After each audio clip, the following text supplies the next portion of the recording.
Redditors who have been kidnapped. What was your experience like? Are there things you do now that you would have never done before? This happened a while ago when I was 6. I come from a third world country, and at the time, kidnappings were at an all-time high. We lived in a fairly nice neighborhood, no kidnappings there, no theft, great neighbors. We felt pretty safe, and therefore my mom wasn't too worried. Our house was a gated residence, so we had a front yard and backyard. I was out one morning in the front yard playing with some toys while my mom was inside working or cooking or whatever. Someone knocked on the front gate. Me, being a dumb child, decided to go up and ask who it was. It was this fairly old man who asked for some water. Me, being the nice helping child, opened the door and was snatched immediately. I don't particularly remember what happened after that, but I woke up in a compound which I'm pretty sure was far from home. They hadn't done anything bad to me as far as I know, but they did try to feed me food that I didn't like. I was a picky child, so all I ate was fruit. They had asked for ransom, which to this day I don't know how much it was. They just kept me in a room all day with duct tape on my mouth and ropes around my feet and hands. They did take the duct tape off to let me drink water or eat food. Anyway, a few days later, the police busted them and arrested them. They ended up in jail for life, is what I'm told. Not too long after that, my parents decided to move to a different country, and now all is well. I still think about what might have gone wrong if they had sold me into child slavery or something. Fairly common in my country. Life resumed after that. I'm as happy as a 20-year-old can be. Nothing really changed. I still don't know why I was kidnapped. I guess for ransom or whatever. In exactly a month, it'll be my 14th kidnapping anniversary. I will say that OP is simply too chill about this. I mean, I know it's hard to express everything about this through text, too. That's probably part of it. But OP seems really like, that was strange.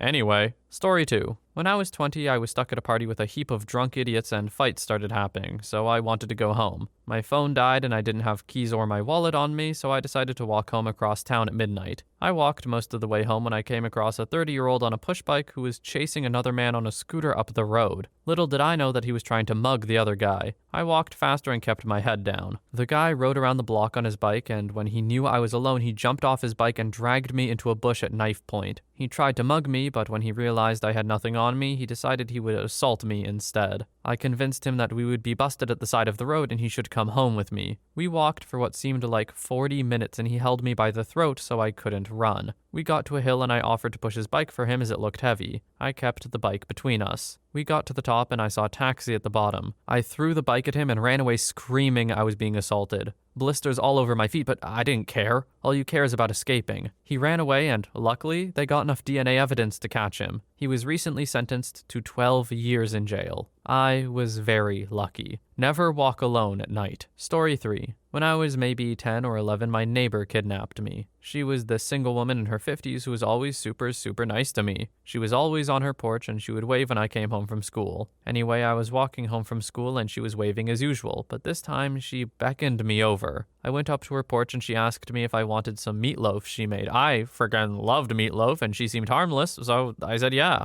I expected her to come outside with a plate or something, but instead she called me in and told me to sit downstairs. I felt weird about it, but I followed her into the basement and sat down on her couch. She brought me a plate of meatloaf and I watched Pokemon 2000 on her VHS. She had a freezer with those 2 popsicle things too. After I ate, I told her I needed to go home. She told me my parents called and asked her to keep me company while they ran errands. I felt weird about it and suspected she was lying, but I kinda just went along with it. I remember I asked her if I could get my Game Boy at one point from my house and she said my parents told me to not let me out of her sight. I remember watching Men in Black and falling asleep. When I woke up, I tried leaving, but the door was locked. She left some banana pudding for me on the table for when I woke up, so I just had that and went back to sleep. She opened the door at like 5 in the morning, woke me up and asked me if I wanted to go home. She looked like she had been crying. I told her yes and she let me go. My parents asked me where I was and I just told them I went home with a friend after school. I didn't have a cell phone, so it was pretty normal for me to just be gone for a day. I didn't see my neighbor on the porch the next Monday, so I knocked on her door. She came outside and we talked on the porch about stuff. We never talked about that night and she probably thought I didn't even realize what happened. She didn't say, but I think she had a kid who died a couple of years prior and wanted to fill the gap. I never hated her for it or anything. Until I moved a couple of years later, I would sit on her porch after school most days and she would listen to my neat facts about space. OP has the empathy of a saint. Not only did OP recognize what was happening in the moment, which is impressive for a child sometimes, but also understood why in a way, or at least probably pieced it together a little later, but still. OP essentially forgave this woman for kidnapping them, which is absurd, but I kind of get it. It's an unfortunate scenario for her, and she didn't know what she was doing, and she was probably, I don't know, not psychologically sound. That amount of grief can really make you do some crazy things. I hope she found a healthier coping mechanism at the very least, though, but it sounds like this didn't turn out too bad. Story 4. I'm not sure if this technically counts as kidnapping, but I was held against my will whilst something terrible happened and I couldn't leave. First off, just to establish that, I'm a man in my 30s now, and even though this happened 20 years ago, it still manages to get to me sometimes. Basically, I was 16 years old and had run away from home. Looking back, there wasn't a good reason for me running away. My childhood wasn't terrible, and I was just acting out because, well, I was a bit of a crap bag back then. On the second night, I found myself in the city center, just sort of wandering around near the bars and clubs, in awe of the sophisticated adults who were well-dressed, groomed, getting served drinks, and basically having fun. A white van pulled up alongside me and there were 2 guys in it. One of them asked if I wanted to get a drink, and being a naive crap for brains, I told him, yeah, sure. He got out of the van and went inside a bar to get a drink to bring it out for me. I was too young to get in or get served.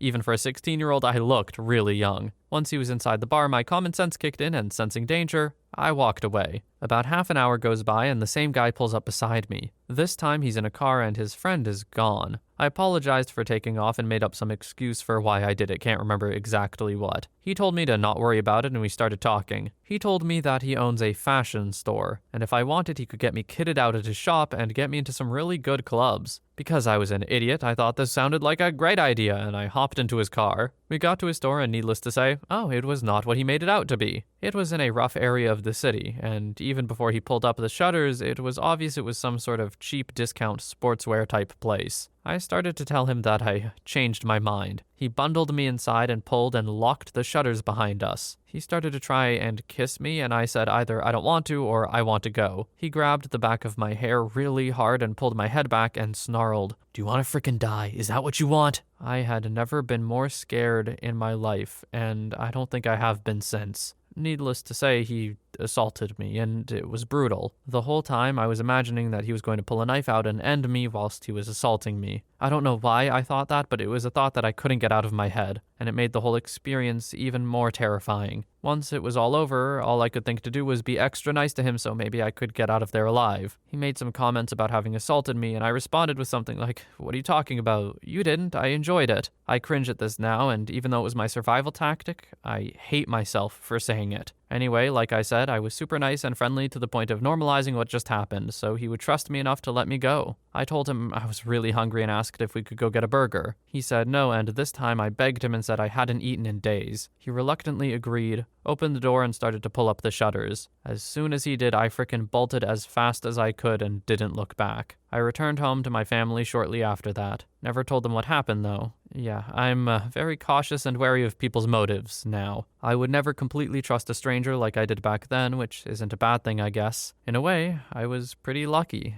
It could have ended much worse than it did. Story 5. My father kidnapped me when I was 7, and it was the best thing that ever happened to me. I lived with my alcoholic mother and her insane boyfriend. I wasn't abused physically, but looking back, the mental abuse and neglect was traumatic. Some borderline child called it things. Anyway, my father had visitation rights and picked me up every other weekend. One weekend he came to get me and saw that I had not eaten much. Food was almost always under lock and key. My mom and her boyfriend were also nowhere to be found, so my father told me, "Pack your stuff." We spent some time hiding out in different places with family, friends, even hotels in Laughlin and Vegas. It was like a mini vacation. I even remember staying at my dad's girlfriend's house when the cops showed up. I hid under the bed while they talked to her. At the end of the day, I never had to go back to my mom's boyfriend's house, and my father won majority custody. I'm not sure how I would have turned out if I had stayed there. Thanks, Dad. I feel like this is probably going to be the most wholesome thing in this thread. A kidnapping to escape an abusive environment, yeah, I'll allow it. Not that I'm the law or anything, but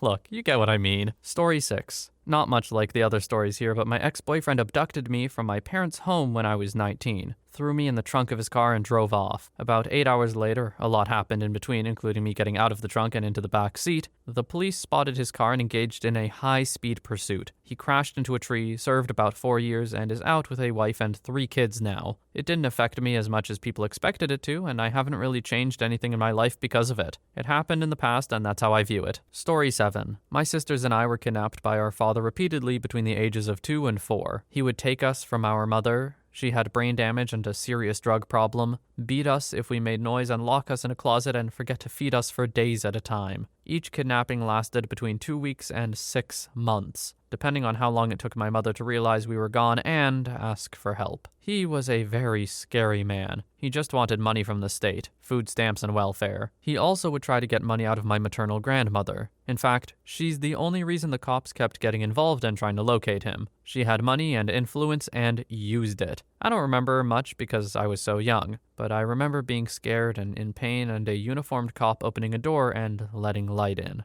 I was terrified of being locked in the dark for years, and sandy-haired men with mustaches still can make me very nervous. I'm 41 now. When I got divorced, my kids were almost the exact same age as my sisters and I when the kidnapping started. It was a struggle to keep those old fears in check. Story 8. Not a kidnapping per se, but definitely held against my will. I actually posted this story on a thread about being sure if you were about to die, but it didn't get much love, so here it is again. Around 3 years ago, I had just started a relationship with my current girlfriend. She hadn't told any of her family that she was gay, as they were very homophobic, so they knew nothing of me and our relationship. However, we were slightly careless, as you are in the beginning of a relationship, and we updated Facebook with pictures of us together, although we didn't state that we were together. So her parents basically worked out what was going on between us, and one night I get a call from my upset girlfriend that her parents had turned up at her house unannounced. They lived abroad, so this was a big deal. They had told her they were taking her to their home abroad the next day, and she had no choice about it. Bear in mind, she was 22 at the time and an adult, but they made significant threats to her, and she didn't know what to do as they stopped her leaving the house. They took away her phone and she couldn't contact me, so I hopped on a train and traveled the 2 hours to her flat to find out what was going on. I wasn't really aware of the situation and how dangerous it was, and I certainly should have never entered the house, but I was worried about my girlfriend. As soon as I turned up, her parents took me inside and locked the door. This is when I started to get scared. They didn't speak great English and were shouting at me in Spanish, and they grabbed my bag and took my phone, wallet, iPod away and locked them in a different room. My girlfriend and her sister were there, and they had my girlfriend trapped in a different room. They sat me on the sofa and started interrogating me in broken English and pulling my hair and stuff. I was surrounded by my girlfriend's mom, older sister, and her dad, who was this huge guy that I would have no hope in fighting off, as I was just a little 19-year-old girl. We were on the top floor of an apartment building, so I had no escape except the locked door. I kept asking to leave and trying to leave, but they stopped me and were still shouting. Also, I could hear my girlfriend shouting help from another room. It later came out that they had been hitting her and stuff. They started bringing in towels, which was strange, and I kept saying, "What are these towels for?" Then her dad looked me dead in the face and went deadly silent. And he said, "I'm going to unalive you. You're going to die." I just thought, crap. I suddenly went really calm and stopped trying to resist. I remember thinking, okay, this is how I die.